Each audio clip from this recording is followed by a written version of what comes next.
2025년 특별히 올 한 해 동안 하나님께서는 이 모세오경, 창세기, 출애굽기, 레위기, 민수기, 신명기 이 오경 안에서 우리에게 희망 아이디어를 주실 줄로 믿습니다. 삶을 변화시키는 희망의 아이디어입니다.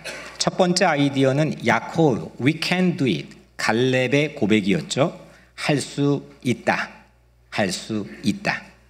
한번 따라해 볼까요? 야곱. 네. 두 번째 아이디어는 주빌리, 희년입니다. 희년의 세 가지 아이디어 중에 특별히 신앙적 아이디어, 내가 무엇을 얻을 수 있을까가 아니라 내가 무언가를 줄 수 있을까라고 하는 이 신앙적 메커니즘으로 희년으로부터 우리가 새로운 아이디어를 얻기를 바랍니다. 오늘은 세 번째 희망 아이디어입니다. 세 번째 희망 아이디어는 오늘 말씀 제목처럼 하나님의 믿음입니다. 아무쪼록 이 하나님께서 우리에게 주신 희망 아이디어가 여러분들 각자의 삶의 씨앗으로 떨어지고 또 무성한 열매로 올 한 해 동안 풍성하게 맺어지기를 주의 이름으로 축원합니다. 제가 처음 삶에서 첫 설교를 한 게 초등학교 4학년 대상으로 19살이었습니다. 그리고 나서 30년이 훌쩍 넘었습니다. 제 설교 사역 30년 동안 한편으로 요약을 할 수 있다면 오늘 설교입니다. 그 이유는 복음의 원리와 방향 때문입니다. 제 대부분의 설교들이 오늘 우리가 선포하고 나누게 될 이 복음의 같은 원리에서 제 메시지들이 나오기 때문입니다. 그래서 제 설교 사역을 한편으로 굳이 할 수 있다고 한다면 오늘 설교를 꼽아볼 수 있지 않을까 싶습니다. 오늘은 오경의 첫 번째 장입니다. 창세기 1장입니다. 하나님이 천지를 창조하셨습니다. 그리고 인간을 만드셨습니다. 우리는 이 천지를 창조했다. 1장 1절이죠. 오경의 첫 문장입니다. 태초에 하나님이 천지를 창조하시니라.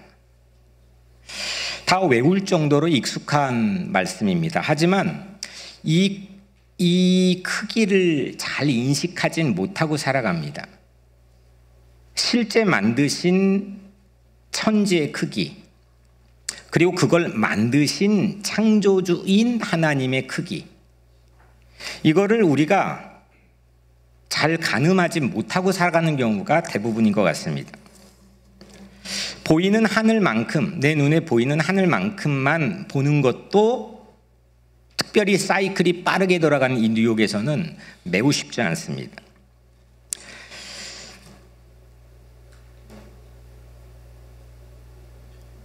얼마나 클까요? 우리가 속한 이 우주는 은하, 영어로는 갤럭시입니다.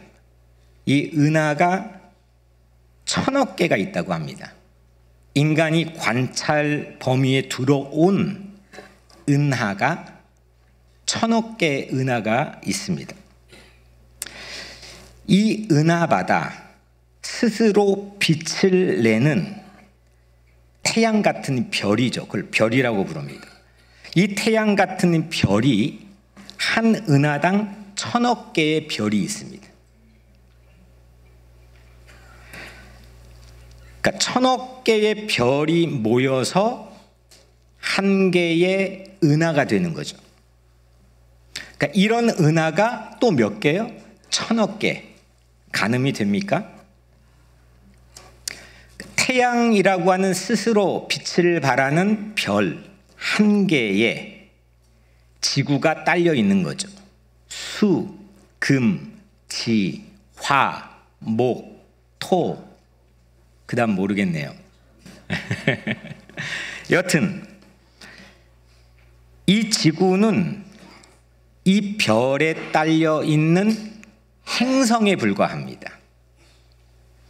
이 행성은 그 별보다 2천억 배가 많이 있습니다. 이게 가늠이 안 돼가지고 저도 한번 볼까요? 사진. 이게 지금 우리가 속한 은하 갤럭시를 또 우리 은하라고 부릅니다. 우리 교회 이름하고 똑같죠.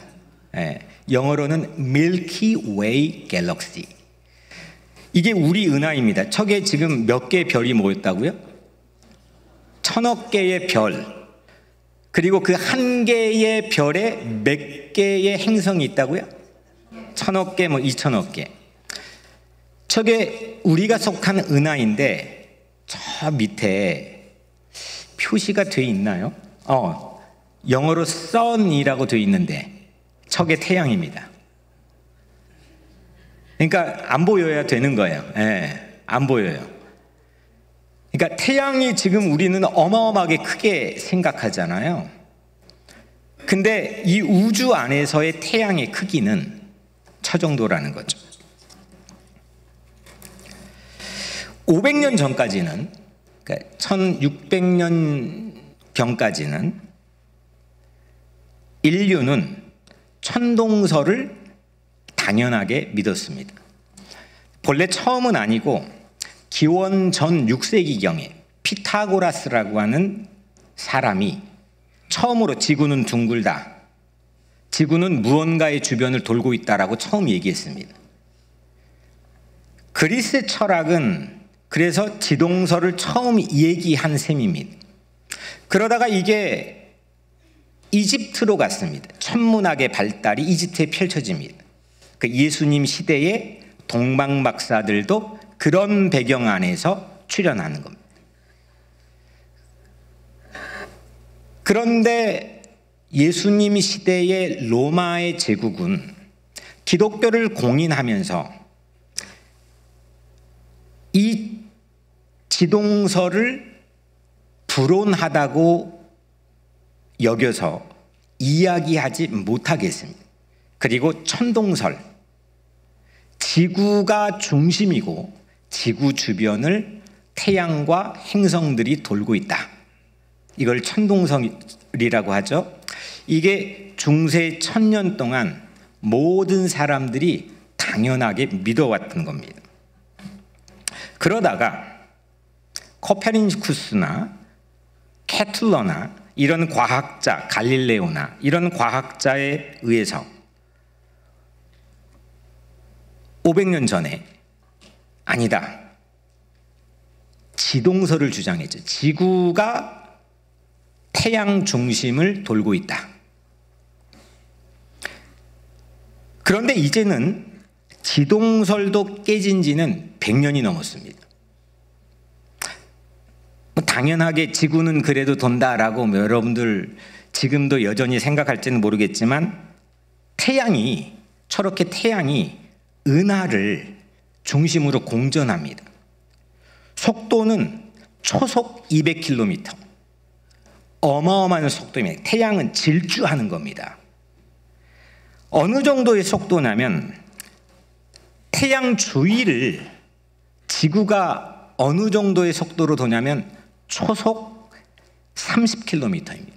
태양은 초속 200km를 질주하는 겁니다. 태양이 막 돌면서 지구가 도는 거죠. 태양은 지구에 훨씬 더 빠른 속도로 공전합니다. 그리고 그냥 지구가 태양 주변을 도는 게 아니라, 공전하는 게 아니라 자전을 하죠. 혼자 막 돌면서 태양 주변을 돌아요. 이게 속도가, 지구가 자전하는 속도가 초속 460m입니다. 그러니까 초속 460m로 지구의 자전이 도는데 태양이 초속 200km로 질주하는 건 어마어마한 속도인 거죠. 한번 영상을 볼까요? 이 태양이 지금 가면서 200km로, 초속 200km 질주를 은하 주변을 하고 있고, 그 주변에 지구를 포함한 행성들이 공전을 하고 있는 거죠. 그 다음은 사진 넘겨주시고, 이게 이제 제가 사진 찍은 겁니다. 여튼 그러니까 태양은 질주하고 있고 200km 초속 200km 질주하고, 지구는 공전을 초속 30km로 하며 스스로 또 자전을 460m 초속으로 돌고 있어요. 어마어마한, 지구상에 그렇게 빠른 속도가 없어요. 여러분들 느끼십니까? 지금 그거를 느낀 사람이 있어요? 나도 한 번도 느껴본 적이 없거든요. 왜 못 느끼느냐? 과학자들이 이야기하기에는 느낄 필요가 없기 때문에. 우리 뇌가 거기에, 모든 지구촌에 사는 사람들은 그렇게 필요가 없기 때문이라고 얘기를 합니다. 이런 광대한 이 우주에, 그 속에 지구에, 거기에 미국에, 뉴욕에, 퀸즈에 살고 있습니다. 우주에 관해선 이 책을 넘어가는 책이 아직은 40년 동안 나오지 않고 있는데 최고의 책입니다. 베스트셀러이기도 하고 실제 전문가들이 인정하는 칼 셰이건의 코스모스라는 책입니다.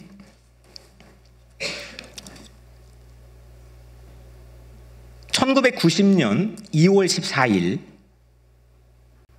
보이저 1호가 지구로부터 가장 먼, 태양계에서 가장 먼 명왕성을 벗어날 찰나였습니다. 지구로부터 60억 킬로미터. 작년 7월에 전 세계에 충격을 준 기사는 이 보이저 1호가 태양계를 벗어나 지구로부터 260억 킬로미터까지 갔는데 갑자기 먹통이 되었다고 전 세계에 타전되어서 탑뉴스가 된 적이 작년에 있었죠. 여튼 이 1990년 2월 14일 이 보이저 1호가 태양계 끝자락까지 가가지고 칼 셰이건이 한 가지 제안을 합니다. 이 우주선은 우주를 관찰하기 위해서 이게 끊임없이 방향을 우주를 향하고 있는데 이거를 좀 돌려달라. 나사에 제안을 합니다. 엄청난 비용이 드는 건데 이거를 좀 돌려달라. 수없는 반대에도 불구하고 돌려서 지구를 찍었습니다.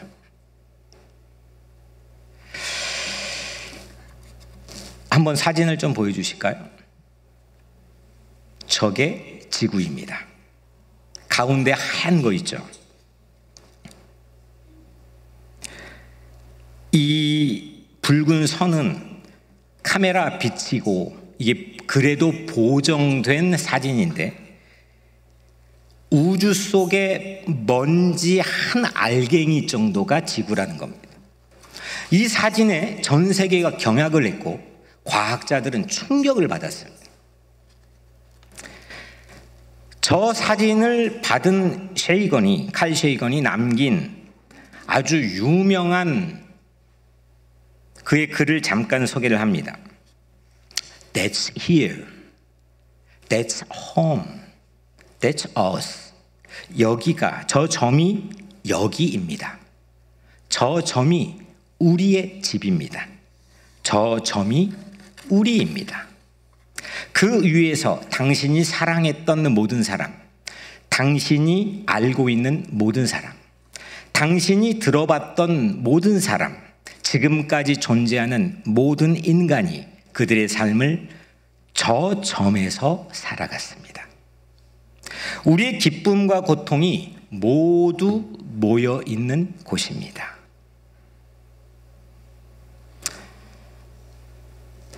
지구라는 무대가 우주에서 보면 저렇게 작다는 거죠. 오늘은 이 오경의 첫 장입니다. 창세기 1장에서 하나님은 우주와 인간을 창조하십니다. 그런데 이렇게 엄청난 어마어마한 우주를 하나님은 참 수월하게 보이도록 창조하십니다. 하나님이 이르시되 있으라 하시니 있었고 하나님 보시기에 좋았더라. 이 세 가지의 패턴이 다섯째 날까지 이어집니다. 말씀했고 생겨났고 좋았더라. 말씀했고 생겼고 좋았더라. 다섯째 날까지 거의 비슷한 패턴으로 일사천리로 이 어마어마한 우주가 만들어졌습니다. 하늘인 우주와 땅인 지구를 창조하시고, 그런데 오늘 우리가 읽은 창세기 1장 26절 27절에 이 여섯째 날에 갑자기 톤이 바뀝니다.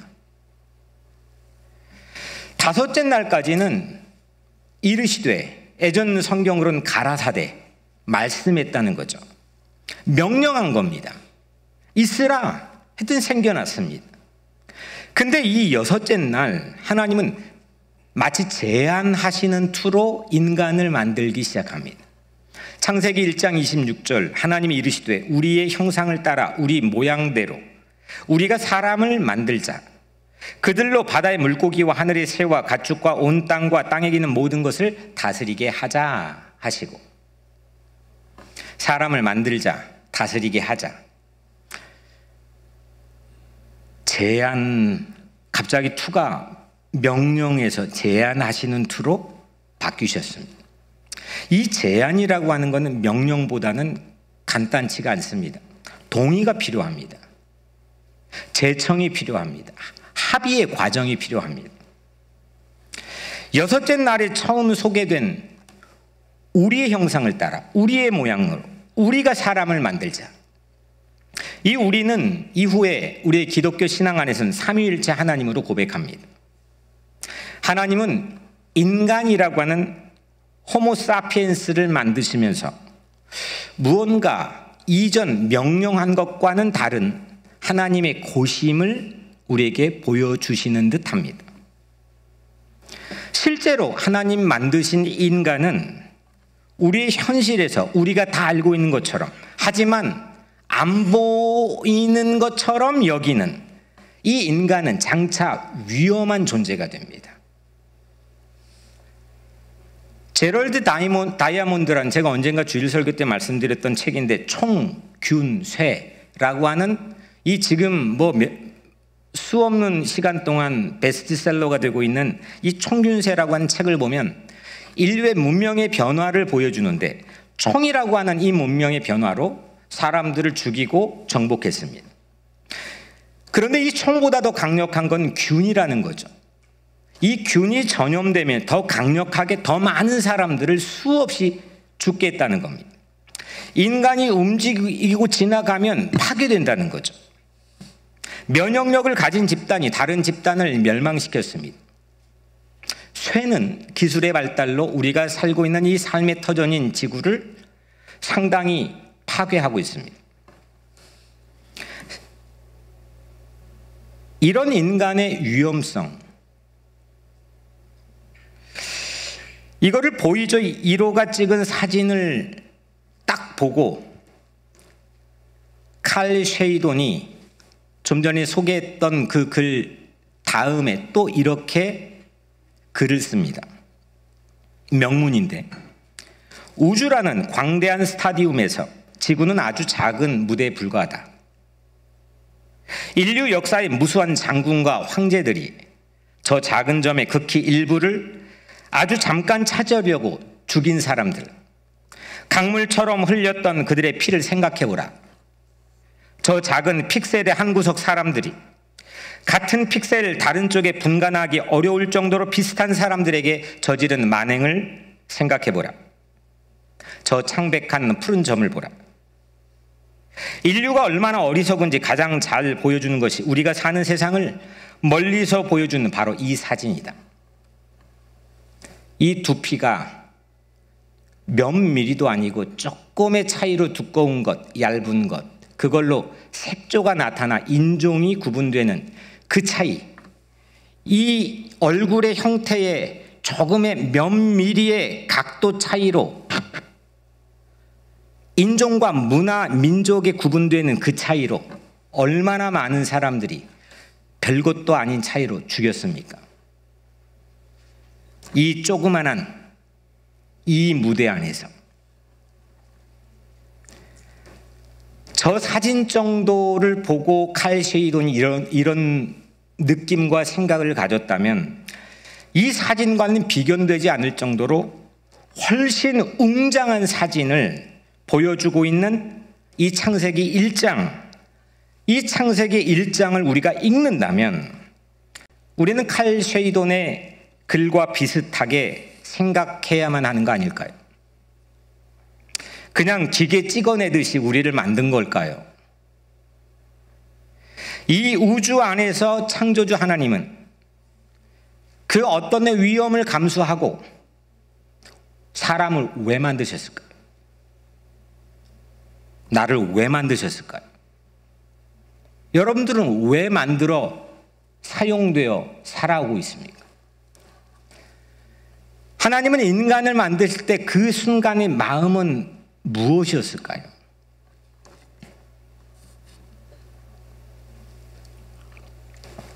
그때 그 마음을 아주 잘 보여주는 최고의 탈무드의 책의 일부를 발췌해서 번역해 여러분들에게 소개를 합니다. 하나님께서 사람을 창조하기 직전의 장면을 보여주는 탈무드입니다.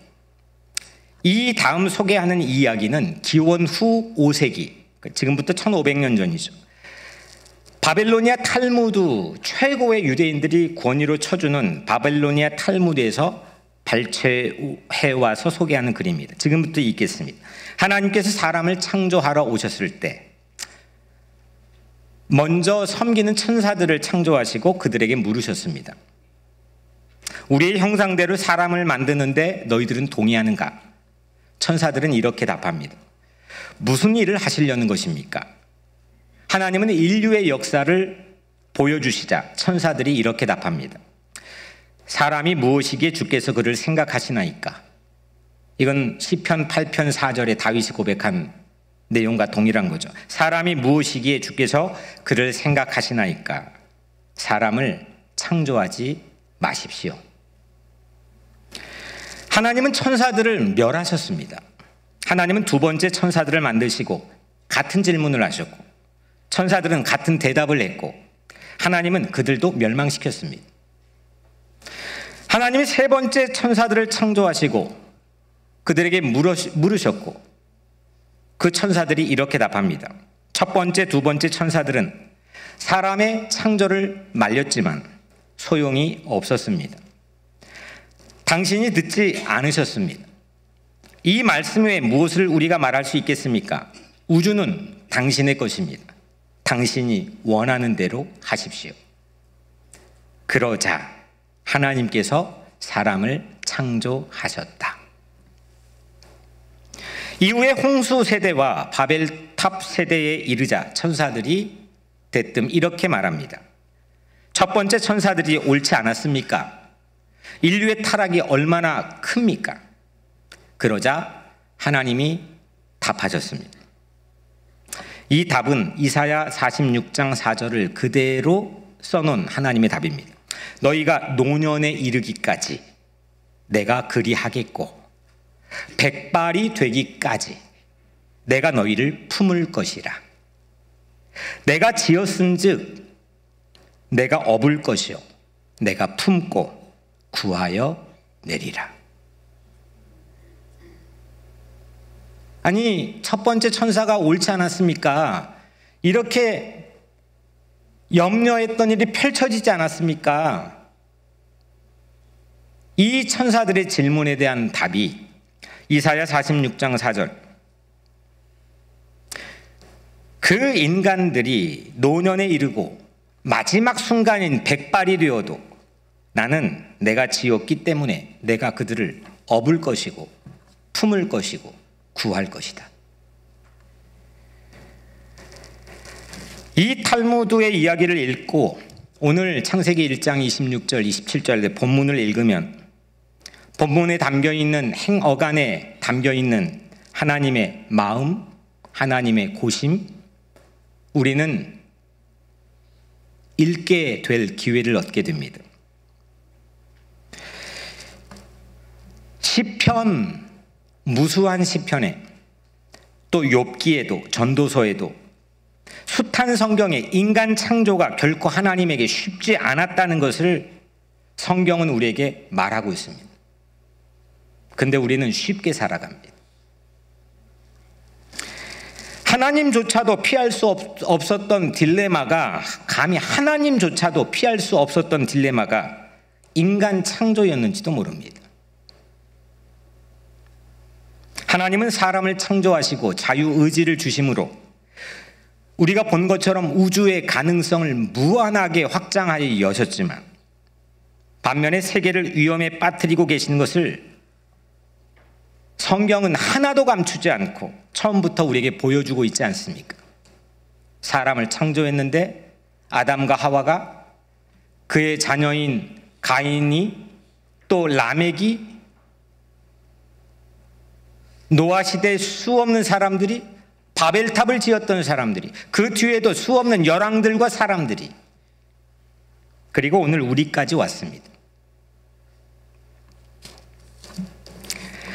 성경은 그래서 긴장, 텐션이 연속으로 이어집니다. 그럼에도 불구하고 하나님은 인간 창조를 멈추지 않으셨습니다. 인간이 가질 수 있는 희망이라고 하는 근거가 어떤 게 가장 강력할까? 바로 인간이 창조되었던 그 순간에 하나님이 가지셨던 마음, 하나님의 마음이 인간에겐 가장 커다란 강력한 희망 아닐까 싶습니다. 인간의 창조는 우리가 백발까지 타락할지라도 하나님이 업고 품고 구할 것이라고 하는 바로 하나님의 마음입니다. 그래야만 가능한 게 인간 창조라는 게 오늘 우리가 사는 이 현실을 목도하고 있는 우리로서는 논리적으로도 우리는 이해하고 받아들일 수 있는 거죠. 하나님은 인간을 믿어주신 겁니다. 기독교는 하나님에 대한 내 믿음이 아니라 나에 대한 하나님의 믿음으로 비롯된 겁니다. 모든 사람들, 대부분의 신앙인들, 설교들, 많은 성경의 읽기와 관찰들은 내 믿음 안에서 이야기되고 있는 것 같습니다. 물론 우리에게는 그 믿음이 매우 강력한 영향을 줍니다. 하지만 기독교의 기원은 하나님에 대한 내 믿음이 아니고 나에 대한 하나님의 믿음으로부터 비롯되었습니다. 하나님은 다루기 힘들고 짜증나고 배은망덕하고 늘 그 자리이고, 그런 호모 사피엔스에게 반은 땅의 먼지고 반은 하나님의 생기를 가지고 창조하셨습니다. 매번 하나님을 실망시키시지만 그 인간, 위험한 폭탄 같은 존재인 인간을 우주의 희망으로 포기하지 않으셨습니다. 하나님은 어떤 순간에도 포기하지 않으셨습니다. 신명기는 마지막 느보산에서 모세가 자기의 마지막 인생의 순간에 한 설교 원고가 신명기 전체입니다. 신명기에서도 마지막 32장, 이건 마지막 느보산에서 마지막 숨을 거두기 직전 근처에서 모세의 노래가 이어집니다. 여러분들 가진 성경에도 모세의 노래라고 하는 타이틀이 그 장 맨 위에 쓰여 있습니다. 그 신명기 32장 4절, 이런 문구가 있습니다. 진실하고 거짓이 없으신 하나님이시니. 진실하고 거짓이 없으신 하나님이시니. 이 말씀은 오랫동안 성서학자들의 관심을 받아온 말씀입니다. 진실하신 하나님, 진실하신 하나님. 히브리어로는 엘 에뮤나입니다. 엘은 뭐죠? 하나님. 에뮤나는 믿음, faith, 진실, 신뢰라는 뜻을 가지고 있습니다.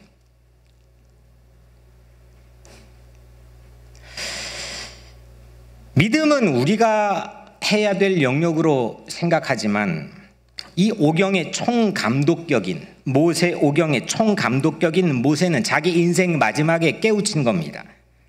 믿음조차도 하나님의 것이라고 느부산이 깨달은 거죠.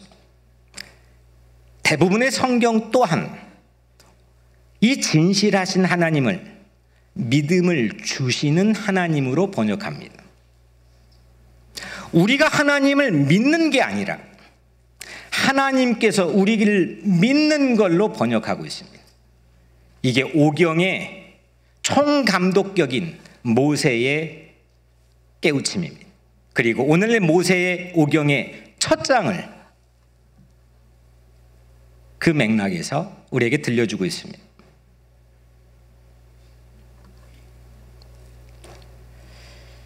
믿음을 주시는 하나님, 믿어주시는 하나님. 오늘 설교의 제목이 그래서 믿음의, 하나님의 믿음입니다. 성경을 전혀 다른 각도로 보는 겁니다. 본래 각도로 회전시키는 겁니다. 그래야 나를 보게 되고 하나님을 만나게 됩니다. 오경의 전체 주제는 하나님에 대한 우리의 비틀거리는 믿음이 아니고 왔다 갔다 하는 우리의 비틀거리는 믿음이 오경 전체 주제가 아니고 우리에 대한 하나님의 변치 않는 믿음입니다. 하나님이 인간을 창조하실 때 하나님의 모양으로 창조하시자고 제안하시는 것은 저희 인간 에게 속더라도 믿어주시는 하나님의 가장 큰 사랑입니다. 그렇게 인간 창조된 뒤로도 인간은 끊임없는 죄의 증대가 있었습니다. 지난 20세기에 제가 찾아보니까 전쟁으로만 지구에서 죽은 사람이 약 1억 명입니다. 유대인들이 2차 세계대전에 600만 명이 죽었습니다. 한국전쟁으로 3년 동안 400만 명이 죽었습니다. 베트남 전쟁으로 20년 동안 400만 명 죽었습니다. 얼마나 한국전쟁이 3년 동안 20년과 동일할 정도로 많은 사람이 죽었는지를 짐작해 볼 수 있죠. 최근 팔레스타인에서 10개월 동안 4만 명이 죽었습니다. 전쟁으로만. 우크라이나에서 러시아와의 전쟁으로 30만 명이 1년 남짓한 시간 동안 죽었습니다. 인간은 끊임없이 죽입니다.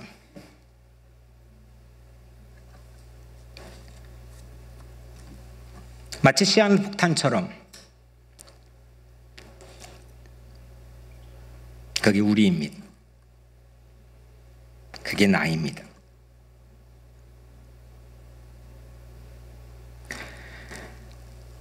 이 인간을 창조하는 오늘날 본문 뒤로도 아담, 가인, 라멕, 수 없는 사람들, 죄가 증대되어 갑니다. 그런데 아담이 추방될 때 하나님은 불안에 떠는 그들을 그냥 추방시키지 않으시고 가죽옷을 지어 입혔습니다.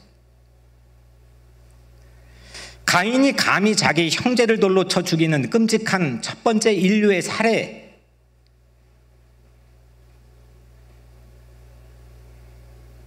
가인은 누군가가 자기에게 그보다 더한 일을 할 거라는 두려움을 호소합니다. 그때 하나님은 가인에게 표를 주어서 가인의 앞길을 지킵니다. 노아 시대의 인간, 하나님이 이 땅 위에 사람 만드신 걸 한탄하고 후회하셨다라고 할 정도였는데 노아라고 하는 사람을 준비합니다. 바벨탑으로 인류의 교만은 하늘을 찌르는 순간에도 하나님은 아브라함을 예비시킵니다. 죄가 증대되어 가면 갈수록 하나님이 그걸 품고 가는 하나님의 이 놀라운 믿어주신 사랑은 더 크게 증대되어 갑니다. 이게 성경의 드라마입니다. 이게 우리 각자를 감싸고 있는 삶의 이야기입니다. 믿어주시는 하나님입니다. 이것이 하나님의 믿음입니다. 그래서 가장 절대적이고 가장 궁극적이고 가장 커다란 우리 인류의 희망 아이디어는 바로 하나님의 믿음입니다. 발명왕 에디슨이 있습니다. 이 에디슨이 학교를 중단하고 학력이 없다고 하는 사실은 모두가 다 아는 사실입니다. 어린 시절 학교에서 문제 있는 아이로 낙인 찍혀 그가 학교를 중단한 이야기를 모르는 사람이 없을 정도죠. 어느 날이었습니다. 학교에서 에디슨은 자기 담임 선생님의 편지를 부모님에게 전달해달라는 그 편지를 집으로 가져왔습니다. 그리고 에디슨은 어머니에게 이 편지를 주면서 편지를 읽어달라고 했습니다. 어머니는 그 편지를 읽고 눈시울이 붉어지면서 그 편지를 다음과 같은 짧은 편지를 읽습니다. 당신의 아들은 천재입니다. 그러나 이 학교는 당신의 아들을 가르칠 여건이 되지 않습니다. 어머니께서 직접 가르쳐 주십시오. 그날부터 에디슨의 어머니는 집에서 교육했습니다. 그리고 훗날 에디슨이 발명가로 성장하는 무엇이든지 실패를 두려워하지 않고 시도할 수 있게 된 가장 근원적인 자기 삶의 경험을 바로 그날의 경험으로 이야기합니다. 세월이 한참 흘러 에디슨이 어머니의 서랍을 정리하다가 그날의 편지를 발견해서 읽었습니다. 다음과 같이 쓰여 있었습니다. 당신의 아들은 학습 결함이 있는 아이로 학교에 적합하지 않습니다. 이 학교는 당신의 아이를 가르칠 여건이 되지 않습니다. 어머니께서 직접 가르쳐 주십시오. 편지는 동일했는데 한 단어만 달랐습니다. 편지 원본에는 incapable로 쓰여 있었는데 어머니는 genius로 읽었습니다. 에디슨은 그날 그 편지의 원본을 읽고 다음과 같이 일기에 썼습니다. 내 어머니는 나를 믿어주신 위대한 분이셨다. 어머니가 그날 나를 천재라고 믿어주지 않았다면 나는 오늘의 내가 되지 못했을 것이다.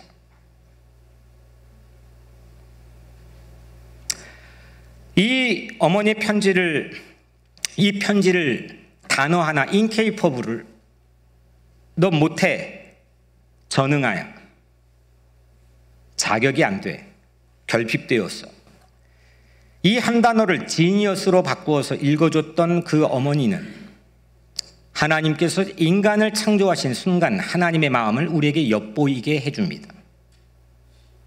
하나님은 여러분들을 왜 만드셨을까? 다 그럴 줄 알았는데,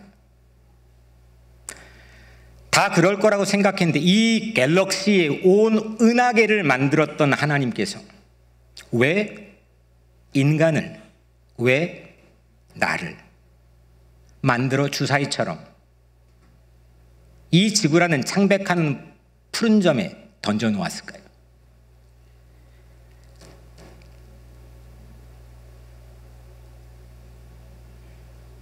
하나님은 내가 부족한 거 다 아시는데, 내가 실패할 거 다 아시는데, 그런데도 하나님은 나를 창조하셨습니다. 그것이 하나님의 믿음입니다. 오늘 본문에 하나님의 인간을 창조하는 행어간이 담겨있는 하나님의 마음, 그거 아니고서는 인간 창조는 설명이 되지 않습니다. 그래서 우리는 에디슨이 그 어머니의 자녀로 살았기 때문에 에디슨이 되었던 것처럼 우리는 하나님의 자녀인 줄로 믿습니다. 둔재를 천재로 한 단어 바꿔 읽어주었던 것처럼 하나님은 우리 각자의 자신을 끝까지 믿어주시고 우리에게 마치 이 성경의 편지를 늘 읽어주시는 것 같습니다. 하나님의 믿음도 있지만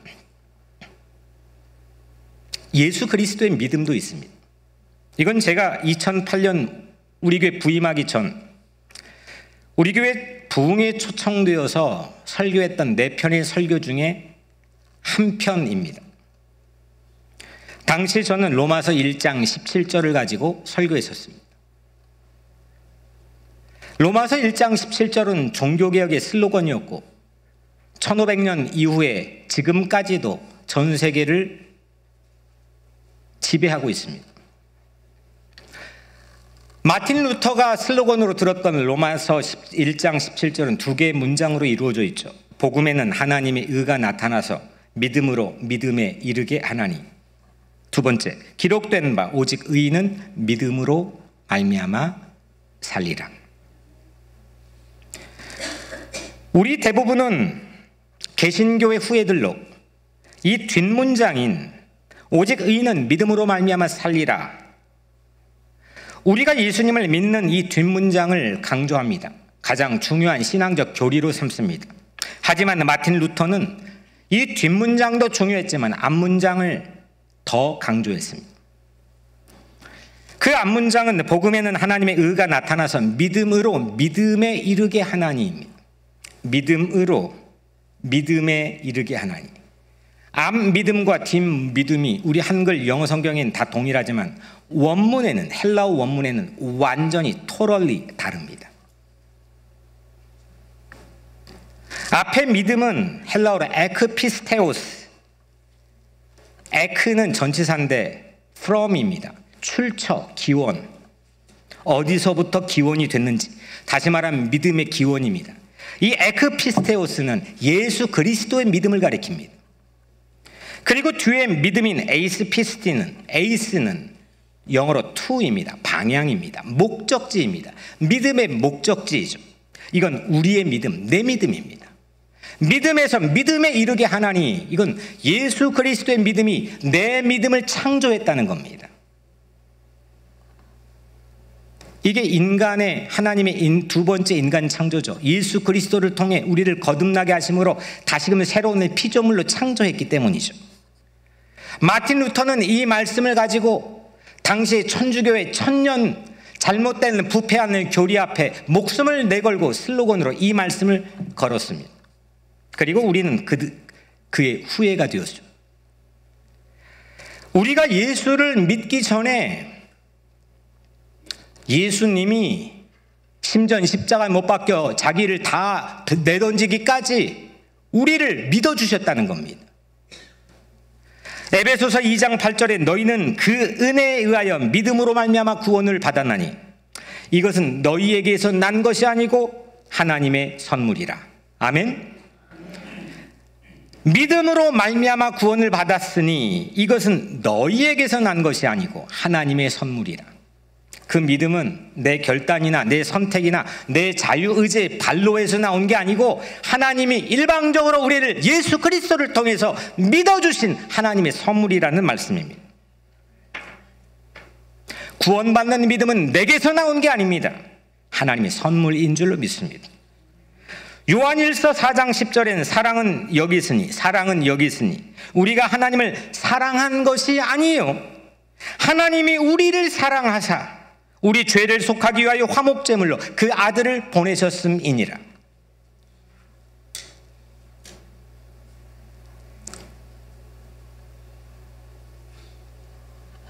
내가 하나님을 사랑한 게 아니에요.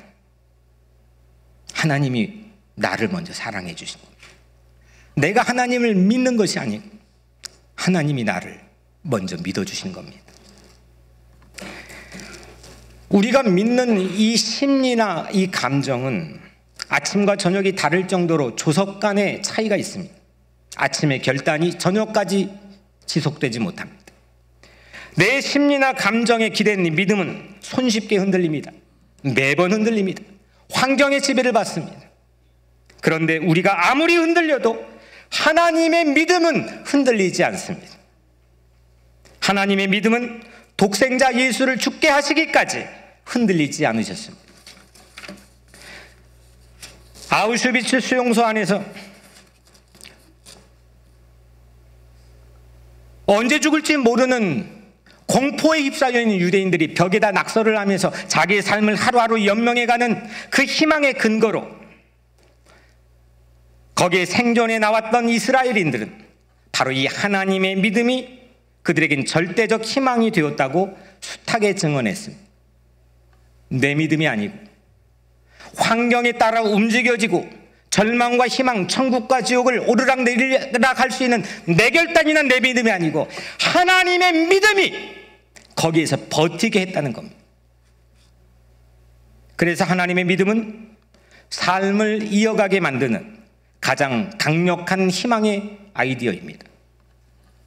희망을 내게서 찾지 않고, 희망을 세상의 환경의 근거에서 찾지 않고, 희망을 신문에서 찾지 않고, 희망을 경제에서 찾지 않고, 희망을 법조문에 찾지 않고, 오직 변치 않는 하나님에게서 희망을 찾는 여러분들 되기를 주의 이름으로 축복합니다. 하나님은 속아도 또 속았는데도 또 속을 것 같은데도 또 믿어주시는 줄을 믿습니다. 인간 창조는 매우 위험한 일이셨지만 하나님은 그래도 믿으시고 창조하셨습니다. 하나님의 믿음입니다. 하나님은 아들 예수 그리스도를 죽게 하시기까지 죄인인 우리를 믿어주셔서 우리를 거듭나게 하심으로 하나님은 인간 창조의 두 번째를 이루셨습니다. 우리를 재창조하는 예수 십자가가 하나님에게 마냥 쉬우셨을까요? 하나님이니까 그냥 십자가에 자기 자신 죽는 것 쉬웠을까요? 마찬가지로 오늘 오경의 첫 장 이 본문 안에 담겨있는 인간 창조도 결코 쉽지 않았습니다. 매우 위험한 인자인, 매우 파괴적인 인자인 인간 창조, 하나님에게 이 십자가의 죽음은 결코 쉽지 않았습니다. 그러므로 하나님의 믿음은 온 인류를 구원할 수 있는 가장 강력하고 변치 않는 놀라운 희망의 아이디어인 줄로 믿습니다. 사랑하는 여러분, 하나님은 우리를 믿으십니다. 속았는데 믿으십니다. 이런 하나님의 믿음은 창백한 푸른 점인 이 지구의 유일한 희망이라고 저는 확신합니다. 우리가 내 자신을 믿지 못해도 하나님이 우리를 믿으십니다. 하나님의 믿음을 믿으십시오. 이것이 유일한 희망의 아이디어입니다. 기도하겠습니다.